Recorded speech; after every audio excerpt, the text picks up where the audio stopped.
আচ্ছা, বিসমিল্লাহির রহমানির রহিম। সোনালী মুরগি যারা পালেন, সোনালী মুরগির একটা স্বাভাবিক প্রবণতা হচ্ছে গিয়ে খাবার ছিটানো।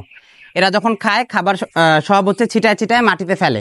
তো আমাশয় রোগ হওয়ার একটা প্রধান কারণ হচ্ছে গিয়ে ওই খাবারটা ছিটায় যখন মাটিতে পড়ে, ওই খাবারটা খাওয়ার পরে সোনালী মুরগির আমাশার সিমটমটা দেখা দেয়। তো দেখেন, এই যে খাবারের পাত্রটা রাখা হয়েছে, এই খাবারের পাত্রটা এই টোটাল ফার্মটার মধ্যে দেখলে আপনারা দেখবেন যে খাবারের পানির পাত্রগুলো ইটের মধ্যে দিছে, কিন্তু এই খাদ্যের পাত্রগুলো সরাসরি ফ্লোরে রেখে দিছে। এইভাবে ফ্লোরে রাখলে হবে কি, সোনালী মুরগির স্বাভাবিক প্রবণতা যেহেতু খাদ্য ছিটানো, ওরা কিন্তু ছিটাবে। আর একটা বিষয় মাথায় রাখবেন যে এখন কিন্তু ঘন ঘন কখনো বৃষ্টি হয়, কখনো গরম, কখনো বৃষ্টি কখনো গরম।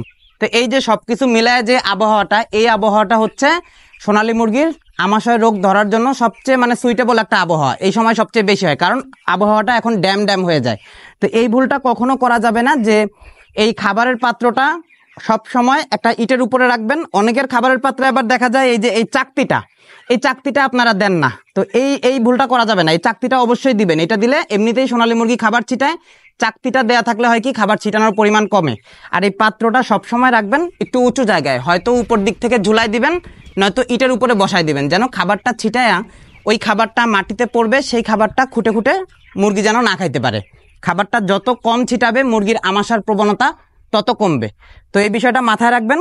পানির পাত্র যদি আপনারা উঁচু করে দেন, পানির পাত্রর সাথে সাথে কিন্তু খাবারের পাত্রগুলো আপনাদেরকে উঁচু করে দিতে হবে। এই যে দেখেন, এইখানে যে পানির পাত্র আছে আর খাবারের পাত্রটা হচ্ছে, পানির পাত্রটা ইটের উপরে কিন্তু খাবারের পাত্রটা হচ্ছে মাটিতে।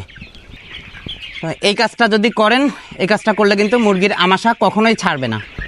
এই দেখেন, এই যে খাবারের পাত্র, প্রত্যেকটা খাবারের পাত্র হচ্ছে ফ্লোরে দেওয়া। এই যে এই পাশে আরেকটা, এই খাবারের পাত্রগুলো থেকে খাবারটা ছড়ায়। তো এই জিনিসটা যদি আপনারা বাদ দেন, তাহলে দেখবেন মুরগি ইনশাল্লাহ অনেক ভালো হবে, অনেক সুস্থ থাকবে। আর এই কাজ, মুরগির যখন আমাশা হয় তখন কিন্তু মুরগির আমাশার কারণে ছোট বড় হয়ে যায়। তো এই জিনিসটা আর হবে না। ক্ষুদ্র টিপসগুলো যদি একটু মাথায় রাখেন, তাহলে এই সমস্যাটা থেকে আপনারা অনেকেই রেহাই পাবেন ইনশাল্লাহ। খাবারের পাত্রে সবসময় জালি ব্যবহার করবেন, আর খাবারে যেন মাটিতে না ছিটায়, ওই ছিটানো খাবার যেন মুরগি না খায়। সবাই ভালো থাকবেন, এই টিপসটা ফলো করবেন। Thank you.